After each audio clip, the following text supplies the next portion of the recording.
귀가 열리고 또 입이 열려지기를 소망합니다. 오늘 본문을 통하여서 하나님의 나라에 대해서 함께 나눠보고자 합니다. 제 얼굴이 좀 어떻습니까? 똑같이 잘 웃고 있습니까? 제가 대상포진이 와서 다행히 심하진 않은 것 같아요. 한 4, 5일 되는 것 같은데 여러분들 기도 덕분에 잘 지나가고 있는 것 같습니다. 웃음이 좀 이상하더라도 양해해 주시고, 오늘 이 마가복음 4장을 통해서 이 하나님의 나라에 대한 세 가지 비유에 대해서 함께 나눠보고자 합니다. 예수님은 사람들을, 제자들을 가르치실 때 수많은 비유를 사용하셨습니다.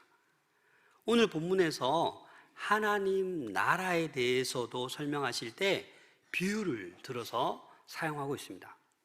그래서 오늘 본문 21절에 보면 또 그들에게 이르시되, 24절에 또 이르시되, 26절에 또 이르시되 하나님의 나라는, 30절에 또 이르시되 우리가 하나님의 나라를.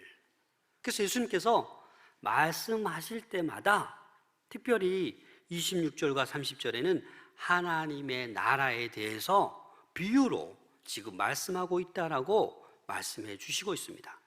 하나님의 나라는 감춰져 있습니다.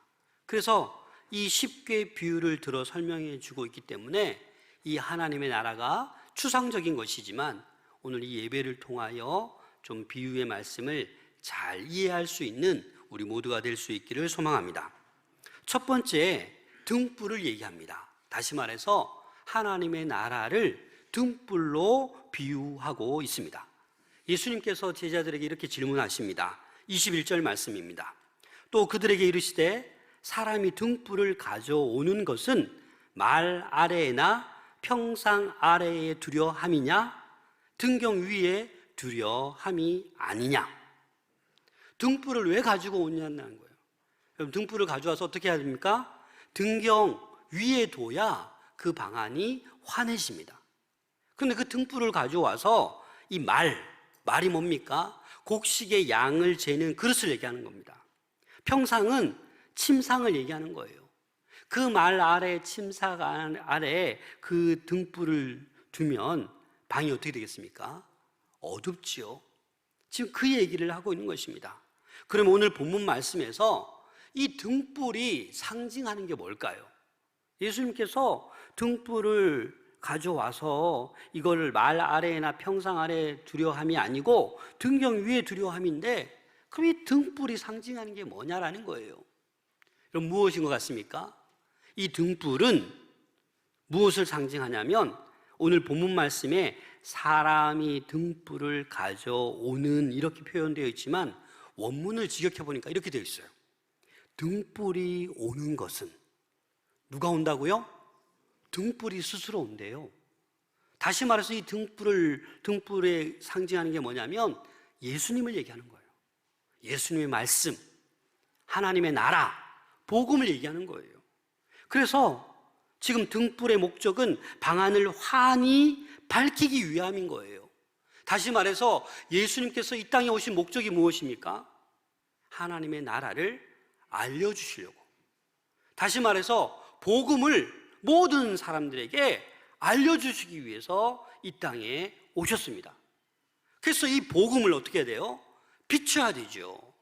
말 아래 두고 그 침상 아래 두는 것이 아니라 이 복음을 어떻게 해야 돼요? 밝히 비춰야 되는 거예요.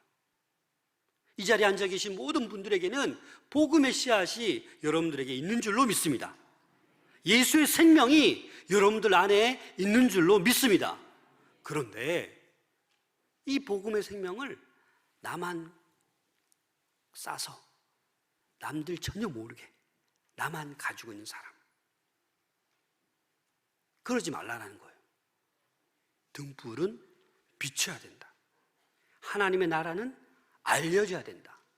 복음은 전파돼야 된다라는 거죠. 오늘 22절에 보니까 드러내려 하지 않고는 숨긴 것이 없고 나타내려 하지 않고는 감춘 것이 없느니라. 다시 말해서 예수 그리스도를 하나님께서 이 땅에 보내신 것은 감추기 위해서가 아니다라는 거예요. 드러내기 위해서, 복음을 듣고 깨닫게 하는 것, 사실 그것은 하나님의 고유한 하나님의 뜻이에요. 하나님의 권한이에요. 우리는 그냥 복음을 받은 대로 집중해서 전하기만 하면 되는 거예요. 그 결과는 누구에게 있어요? 하나님께 있는 것입니다. 그래서 우리는 하나님의 이 구원 계획이 이루어지기를 바라며 힘써서 할 수 있는 대로 복음을 전해야 하는 것입니다. 그래서 우리가 같이 기도하면서 기쁨 남 주일 선포하고 여러분들 자리에 붙어져 있는 누군지도 모르겠지만 기도하는 거예요. 이름 불러가면서. 마가복음 16장 15절입니다. 함께 읽겠습니다. 시작. 또 이르시되 너희는 온 천하에 다니며 만민에게 복음을 전파하라. 온 천하에, 만민에게 뭘 전파하라고요? 복음을 전파하라. 온 천하. 사실은 이 복음이 지구를 한 바퀴 돌면 누구에게 와요? 나에게 오잖아요. 나로부터 나의 가까이 있는 모든 사람에게 이 비밀의 복음을, 하나님의 나라를 전파하라라는 것입니다. 그리고 23절에 보니까 들을 귀 있는 자는 들으라. 다시 말해서 들을 귀 있는 자들은 하나님의 그 비밀을 깨닫고 하나님의 나라가 백성이 되라라고 말씀하고 있는 것입니다. 사랑하는 여러분, 지금 숨겨져 있고 감춰져 있는 것 같지만 언젠가는 반드시 밝히 드러나리라고 말씀하고 있는 것입니다. 우리 성도들 가운데 모태신앙인 분들도 있고 오래 신앙생활 하신 분들도 있습니다. 그런데 이런 고민이 있지 않습니까? 나는 신앙생활을 그렇게 오래 했는데 전도 한번 못 해봤다. 내 삶에 왜 예수님이 빛처럼 내 삶에 안 드러나지? 내가 정말 크리스찬 맞는가? 솔직하게 자기 자신에 대해서 이런 궁금증을 가져보신 적 있습니까? 돌아보니까 하나님께서 은혜를 주신 것 같은데 나는 주님을 위해서 뭐 한 것이 없는 것 같아요. 등불을 가져다가 말 아래 두고 침상 아래 두고 있기 때문입니다. 그 복음을, 그 하나님의 나라를, 그 예수 그리스도를 등경 위에 등불을 두면 우리를 통하여, 우리 삶을 통하여 빛 대신 예수 그리스도가 드러나게 될 줄로 믿습니다. 그래서 우리는 예수 그리스도가 드러나야 하는 그런 삶을 사셔야 합니다. 내가 예수님을 믿는 성도임을 다른 사람들이 나의 삶을 통해서, 나의 언어를 통해서, 나의 행동을 통해서 아, 저분은 예수 그리스도가 있구나. 그 중심에는 주님의 복음의 씨앗이 있구나라는 것을 느낄 수 있도록 해야 된다라는 것입니다. 예수님은 공생애 때 모든 도시와 마을을 두루 다니면서 복음을 선포하셨습니다. 하나님의 나라가 어떻게 했다? 가까이 왔다. 회개하라. 그렇게 온 곳을 돌아다니면서 가르치시며 복음을 전하셨습니다. 그 예수님을 따르는 저와 여러분들도 어떻게 됩니까? 복음의 빛을 사람에게 전해야 하는 것입니다. 우리가 머물고 있는, 우리가 있는 곳, 가정, 직장, 사업장, 그곳에서 우리는 하나님의 나라가 우리 가정 가운데 임할 수 있도록, 우리 직장 가운데, 우리 일터 가운데, 우리 교회 가운데 하나님의 나라가 임할 수 있도록 최선을 다해야 합니다. 그래야 우리의 거룩한 삶과 우리의 착한 행실을 보고 이웃들이 결국 때가 되면 하나님을 저희들과 함께 찬양하게 될 그날이 오게 될 것입니다. 마태복음 5장 16절 말씀 함께 읽겠습니다. 시작.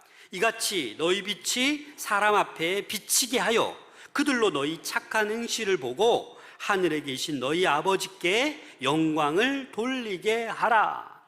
너희의 빛을 보고 우리 안에 있는 예수 그리스도, 이 생명의 사랑의 예수 그리스도가 나타나야 된다는 거죠. 그래서 우리 예수님을 닮아가려고 하고 우리가 삶을 살아가면서 우리의 모든 착한 행실을 보여줘야 된다는 거예요. 그래야 믿지 않는 자들이 때가 되면 하나님을 찬양하고 하나님께 영광을 돌리게 된다라는 말씀입니다. 그런데 예수님을 통해 하나님의 나라가 드러났고 예수님을 통해 하나님의 나라가 선포되고 예수님께서 가르쳐 주셨습니다. 그런데 제자들이 어떻게 했습니까? 그 나라를 이해하지 못했어요. 오히려 내가 높다, 네가 높다 서로 싸움이나 하고 결국은 다 도망가 버리지 않았습니까? 24절, 25절 함께 읽겠습니다. 시작. 또 이르시되 너희가 무엇을 듣는가 스스로 삼가라. 너희의 헤아리는 그 헤아림으로 너희가 헤아림을 받을 것이며 있는 자는 받을 것이요 없는 자는 그 있는 것까지도 빼앗기리라. 오늘 말씀을 준비하다 보니까 하나님의 나라 이 세 가지 비유인 줄 알았는데 대부분이 그렇게 말하는데 곰곰이 묵상해 보니까 이 구절도 어떻게 보면 또 이르시되 하면서 비유와도 같은 말씀입니다. 엄격히 말하면 네 가지 지금 예수님께서 말씀하시면서 하나님의 나라를 소개해 주고 있는 거예요.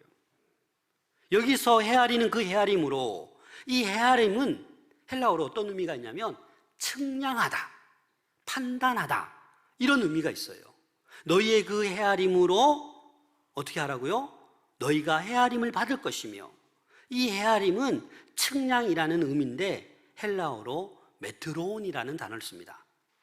여러분 길이를 측정할 때 미터라고 하잖아요. 그 미터가 여기 메트론에서 나온 거예요. 음악의 빠르기를 측정할 때 뭘 사용하죠? 메트로놈을 쓰잖아요. 거기도 여기서 파생된 그런 단어입니다. 그래서 이 24절을 풀이하면 이렇습니다. 여기에 대박세가 돼 있죠. 이게 무게 이게 양재는 대박이 있어요. 여기 하나의 대박은 1리터, 여기 하나의 대박은 5리터, 여기 하나의 대박은 10리터 크기의 대박이 있다고 합시다. 여기서 말하는 것은 그걸 얘기하는 거예요. 어떤 대박을 사용하느냐에 따라서 어떤 사람은 10리터의 곡식을 받고 어떤 사람은 1리터 아니 10ml밖에 안 되는 걸 가지고 있으면 그만큼의 곡식을 담을 수 있다는 거예요. 다시 말해서 하나님의 말씀을 들을 때 우리가 어떤 대박을 사용하느냐에 따라서 우리 인생이 달라진다는 거예요. 어떤 사람은 예배 드릴 때마다 하나님의 말씀을 선포되는 말씀을 큰 대박으로 늘 풍성히 받아 누려요. 그런데 어떤 사람은 예배 드리면서도 딴 생각하고 푹 주무시고 하나님 너무 사랑하셔가지고 그래서 말씀이 채워지질 않아. 그냥 마음이 그냥 20리터 정도밖에 못 담아가는 거예요. 말씀을 좋은 자세로 잘 받아들이면 잘 이해가 되고 하나님의 그 놀라운 비밀을 알게 되는 것이에요. 그런데 잘 받아들이지 않으면 점점 갈수록 몰라지는 거예요.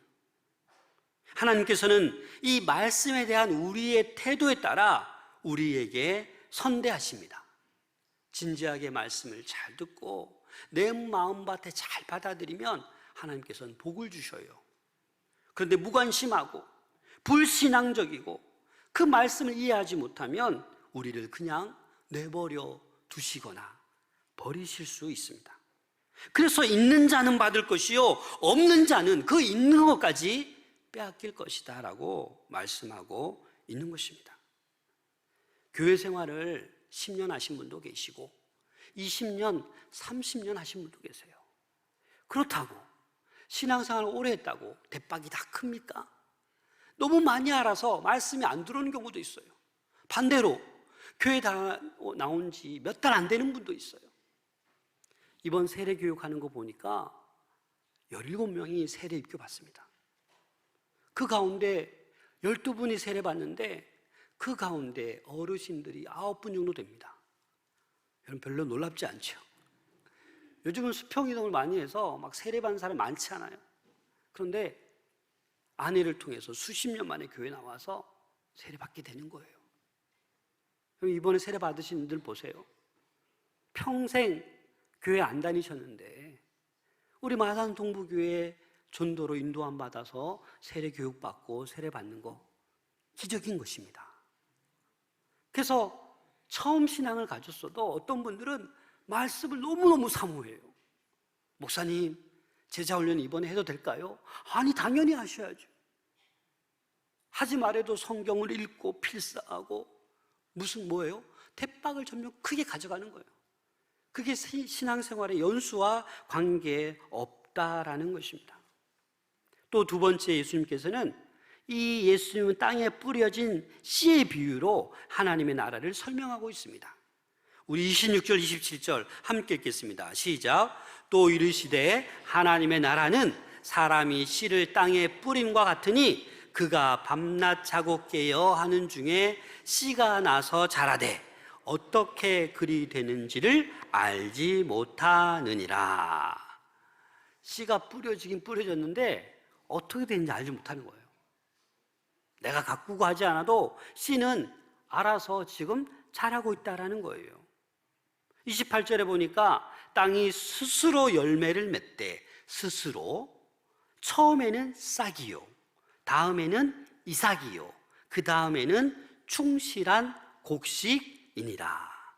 씨가 알아서 잘 자라서 싹이 나고, 그 다음에 이삭이 나고, 그 다음에 충실한 곡식으로 열매 맺는다라는 겁니다.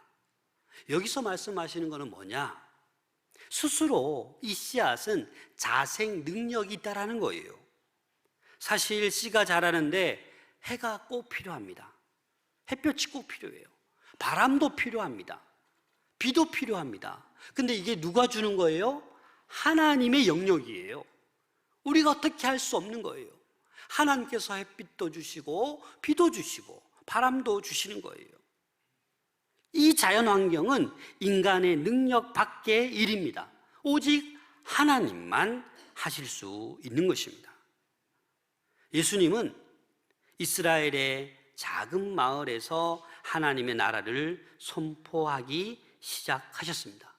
근데 지금에는 그 온 세계 모든 민족에게 선포되고 있는 그 복음, 많은 백성을 지금 구원하고 있는 거대한 물결로 바뀌게 되었습니다. 어떻게 이런 일이 일어납니까? 하나님께서 주도하셨습니다. 우리가 지금 교회를 섬기고 작은 전도를 하고 이런 행위들이 하나님께서 우리를 사용하시면 놀라운 일이 발생하게 되는 것입니다. 하나님의 나라가 밝혀지고 복음의 능력이 나타나게 될 줄로 믿습니다. 그래서 우리는 전도할 때 너무나도 반응이 없어도 상처받지 않아야 합니다. 너무나도 반응 없고 무심하다고 해서 포기하지 말아야 합니다.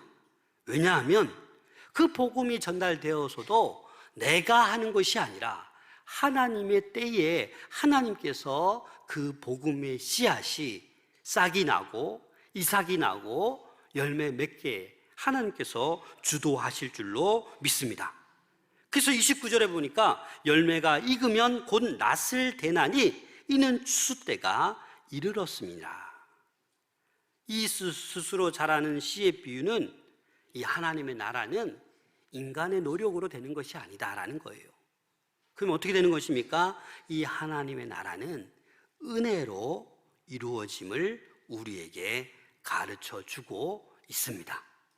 그래서 우리는 이 기쁨을, 구원의 기쁨을, 이 복된 소식을 그냥 언제든지 전하면 되는 거예요. 말하면 되는 거예요. 상처받을 일이 없어요. 화낼 필요도 없어요. 그냥 있는 그대로 전하기만 하면 되는 것입니다. 복음의 씨를 많이 뿌려 놓기만 하면 되는 거예요.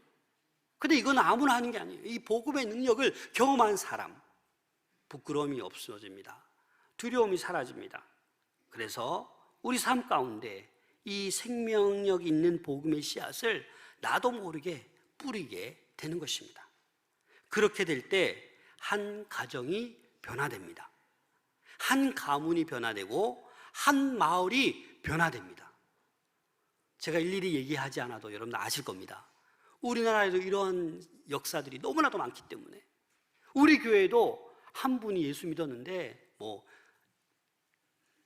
10명의 형제, 정확히 기억이 안 나지만 10명의 형제가 다 예수 믿고 한 사람 때문에 친척들이 다 예수 믿고 이런 일들이 지금 우리가 살아가고 있는 이 땅에서도 이루어지고 있습니다.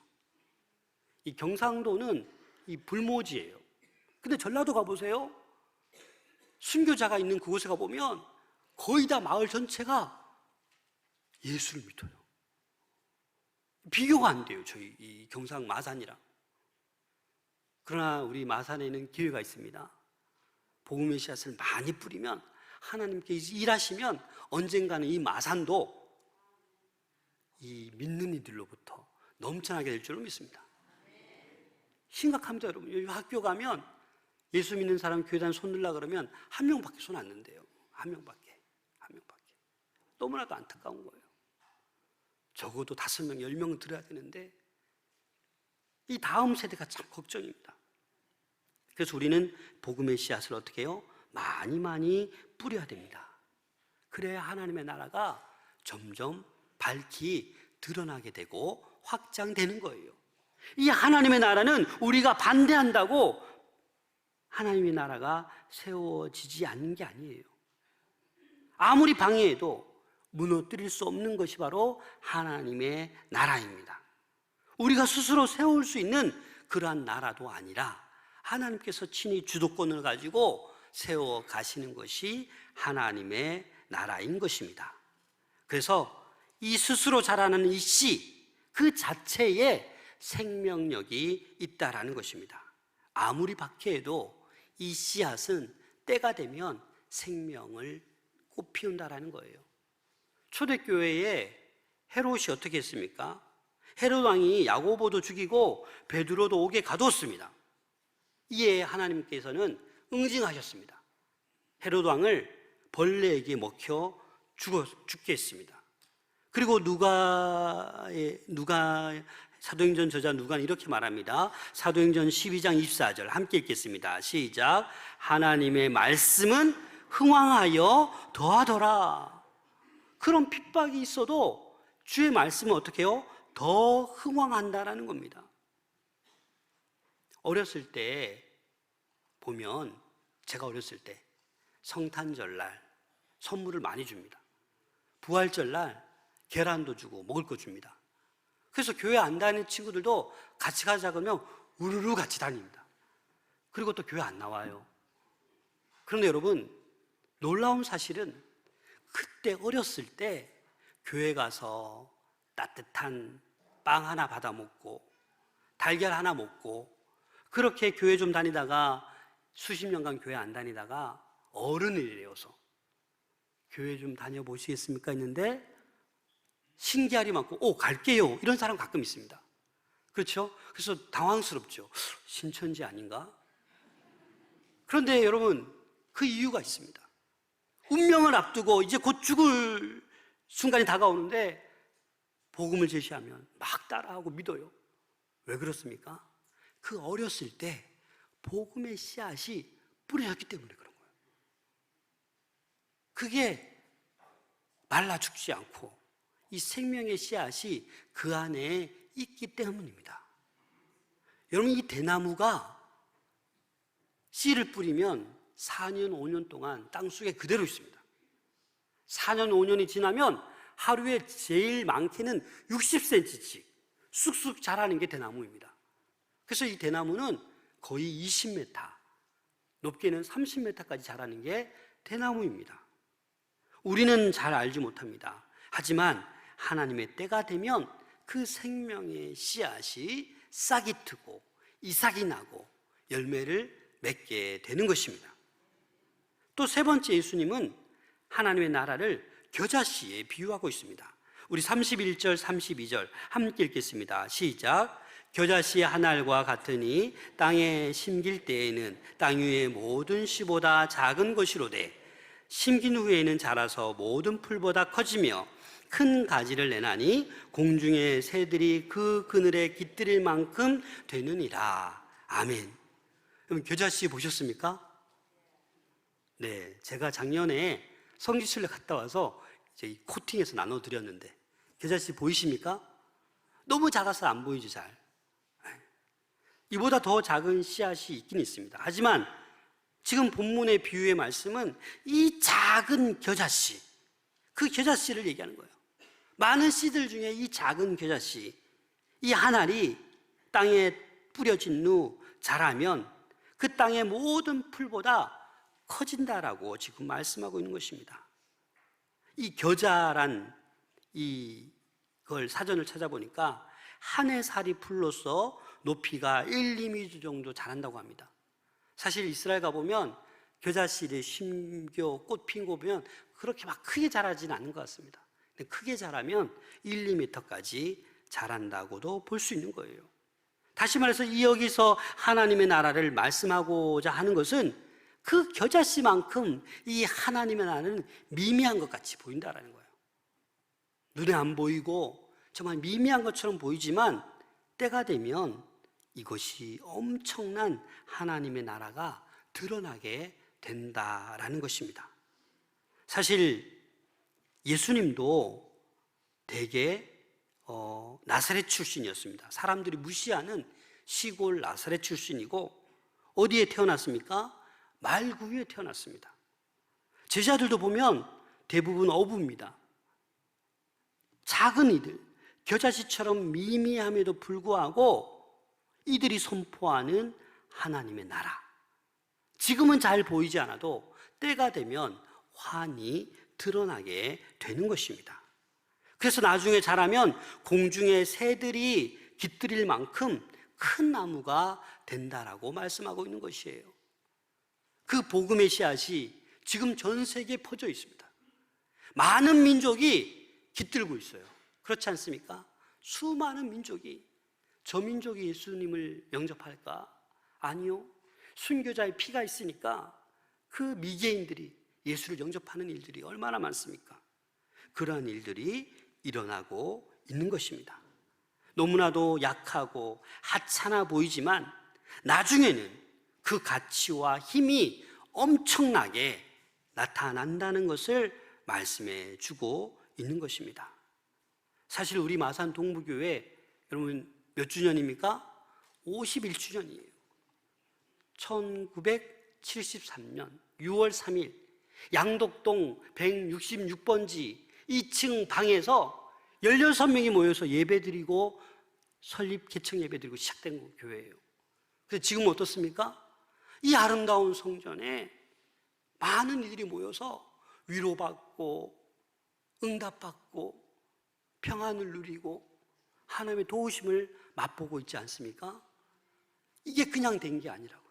하나님의 나라는 확장되어 가고 있는 것입니다.